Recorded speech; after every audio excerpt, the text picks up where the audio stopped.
0. Bienvenue sur la chaîne Soba Technologie. Le tuto d'aujourd'hui sera consacré aux afficheurs LCD. L'LCD. Un LCD, c'est un liquide, c'est des cristaux liquides qui sont appelés en anglais Liquid Crystal Display. Donc, c'est des modules qui sont compacts, intelligents et qui ne nécessitent peu de composants externes. Donc, ce qui veut dire que vous n'aurez pas, elle n'embarque pas assez de composants, et ce qui fait qu'elle consomme relativement peu, ce qui est un avantage pour réduire considérablement la consommation de votre système. Donc, elles sont relativement bon marché, et c'est-à-dire elles sont relativement moins chères et beaucoup faciles à utiliser.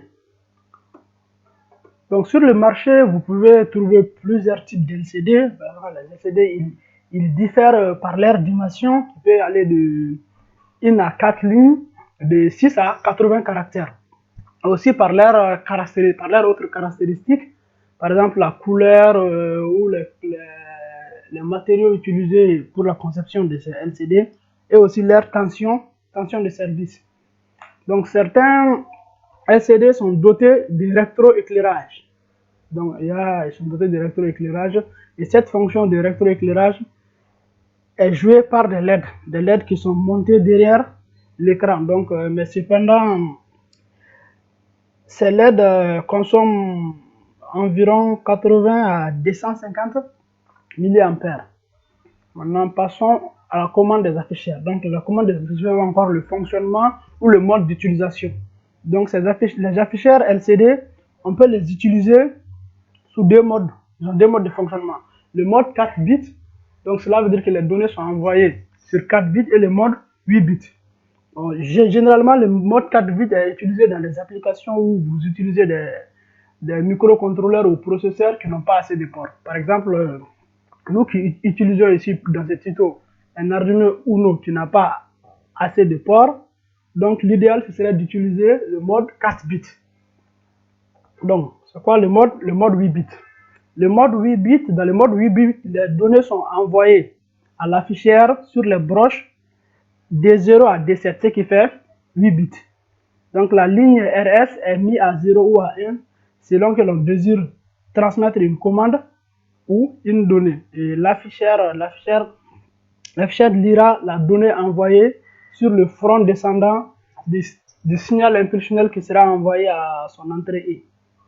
Nous passons au mode 4 bits. Donc le mode 4 bits a à peu près le même fonctionnement que le mode 8 bits, seulement que les données sont envoyées seulement sur les 4 bits de poids fort, c'est-à-dire de D4 à D7. Donc, maintenant, passons au brochage. Donc, les broches de l'afficheur, elles sont généralement, on a 16 pins. Généralement, on a 16 pins. Donc, la première pin, c'est la pin VSS. Donc, c'est la pin GND qui est connectée au ground. On a la pin VDD, c'est la pin d'alimentation de l'afficheur. Donc, pour l'afficheur que nous utilisons, elle est alimentée par une tension de 5 volts. On a aussi la pin 3 qui est le VO. Sur certains afficheurs, vous verrez que c'est plutôt écrit VEE, mais VEE et VO, c'est la même chose.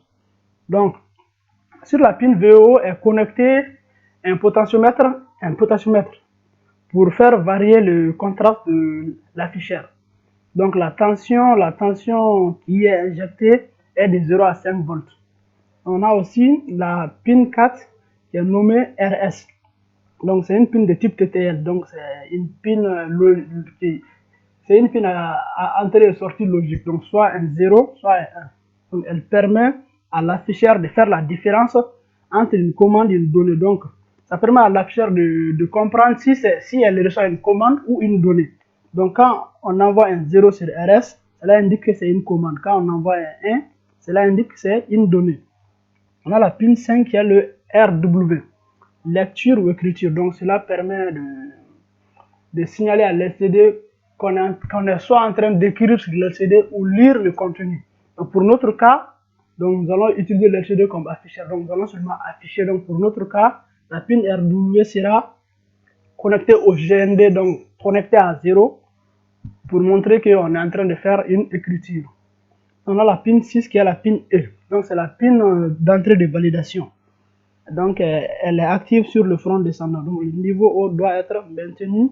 Le niveau haut de l'impulsion qui est envoyé au pin E doit être maintenu à 450 nanosecondes à l'état haut. Maintenant les pins allant de 7 à 14 correspondent aux pins D0 à D7. Donc c'est les bus de données bidirectionnelles. Ça veut dire qu'ils peuvent être utilisés en entrée ou comme en sortie.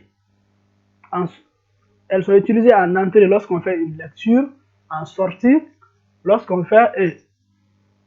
elles sont plutôt utilisées en sortie lorsqu'on fait une lecture et en entrée lorsqu'on fait une écriture. Maintenant, les deux pins restants, qui est le 14 et le 16, sont la cathode et l'anode de LED de rétroéclairage. Donc l'anode est connectée au 5 volts et la cathode à la masse. Maintenant, l'anode et le 5 volts, il serait prudent de mettre une résistance d'1 kg dans le but d'atténuer un peu l'intensité pour éviter de griller la LED qui est chargée de rétroéclairage. Maintenant, l'afficheur LCD et l'Arduino. Donc là, nous allons vous présenter un branchement de l'afficheur LCD sur l'Arduino. Vu que nous utilisons l'Arduino Uno, donc nous allons privilégier le mode 4 bits. Donc, voilà, donc ça c'est le schéma qu'on a établi sur Proteus. Sur ce schéma, vous pouvez voir que sur le modèle qui est sur Proteus 8 professionnel, on n'a pas sur le schéma la pin A et K. Donc, pour un rappel, la pin A est connectée au 5 volts et il faudra mettre une résistance entre le 5 volts et le pin pour protéger la LED, et la pin K est connectée au GND. Donc vu que c'est le mode 4 bits, donc nous allons utiliser que les 4 derniers bits, des bus de données, c'est-à-dire de D4 à D7. Donc la connexion se fera de D7 à D4. Donc D7 sera connecté à la pin 2, D6 à la pin 3, D5 à la pin 4, et ainsi de suite. Et la pin E, qui est la pin de validation, est connectée à la pin 7 d'Arduino. Et la pin RS est connectée à la pin 8. Et le RW est connecté au GND. Donc, comme vous pouvez le voir, on va connecter le potentiomètre au VEE pour pouvoir faire varier la contraste. Donc, ça c'est le branchement. Maintenant, passons au code. Donc, dans le code Arduino, on va utiliser la librairie Liquid Crystal.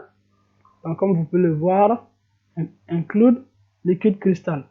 Donc, après avoir inclus la librairie, on va passer à l'initialisation du LCD. Donc, elle se fait par la commande Liquid Crystal. Et là, vous mettez le nom que vous voulez pour votre LCD. Mais retenez que le nom que vous avez mis ici, c'est ce nom que vous allez utiliser pour passer des commandes à votre LCD. Donc là, j'ai mis Liquid Crystal LCD. Et ça, c'est l'initialisation des pins. Donc la première pin doit être le numéro de la pin RS, la deuxième de la pin E, la troisième de la pin D, la quatrième de la pin 5, la sixième de la pin 7 et la septième de la pin D7. Et si j'étais en 8 bits, après E, on aurait mis de D0 jusqu'à D7. Mais comme nous sommes là sur 4 bits, donc c'est de D4 jusqu'à D7. Maintenant, dans Void Setup, on va procéder au lancement du LCD. Et ce lancement se fera par la commande lcd.begin en indiquant le nombre de colonnes de votre afficheur. Ici, on utilise un afficheur qui a 20 colonnes et 4 lignes. Donc, on va envoyer un message de test. Donc, pour envoyer ce message, c'est LCD, la commande lcd.print. Et voilà, entre deux crochets, vous mettez les caractères que vous voulez afficher. Maintenant, dans Void Loop, maintenant, supposons que vous voulez écrire votre donnée à partir de la quatrième ligne de la deuxième colonne. Donc, vous utilisez la commande set curseur. Donc, c'est set curseur, vous mettez le colonne vous positionnez à la colonne à laquelle vous voulez commencer et à la ligne à laquelle vous voulez commencer. Et puis après, vous mettez la commande print, donc ce qui permet de le lancer.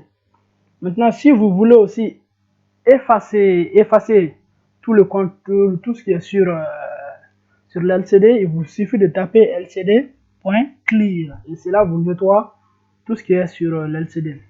Donc c'était un peu ce qu'on avait à vous présenter sur les afficheurs LCD. Donc pour ceux qui ne se sont pas abonnés à notre chaîne, nous vous invitons à vous abonner pour ne rien rater de nos prochains tutos. Et là, je vous laisse admirer la partie pratique de ce tuto.